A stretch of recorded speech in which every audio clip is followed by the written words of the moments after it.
How to be safe on Craigslist. Hey everyone, welcome back to our channel How to Geek. In this video, I will show you how you can be safe on Craigslist and I'll give you some of the tips that you can actually use to purchase products. So you want to make sure to watch the video till the end. Now you're browsing through Craigslist, you found a specific product, you want to purchase that product but you're not sure whether it is safe or not, to meet that person or to simply try to take that product and then see if it works your needs or not. So I'm going to give you a couple of ideas that you can work on right now in order to verify the authenticity of the product, the seller and the platform in and of itself.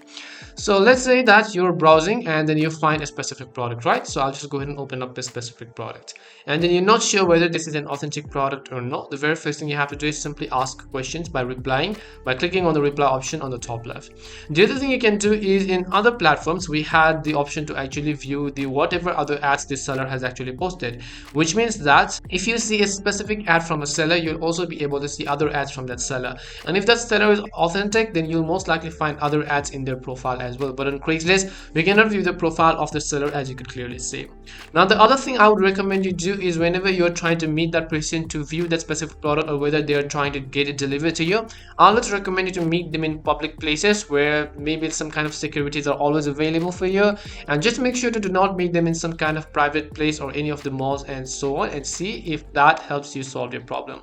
The other thing also I recommend is you always use an online transaction, which is a digital transaction, and avoid using cash at all costs, because if things go wrong or if things go south later on, it can always serve as an evidence later on. So you want to make sure that you always use digital transactions and not hand them over the cash. And hopefully these were some of the tips on how you can be safe and keep yourself and others safe on Craigslist as well. We hope the video was really helpful, and if it did help you then make sure to leave a like and subscribe to our channel. If you've got any more questions, feel free to leave them down. Thank you very much for watching and see you soon in our next video.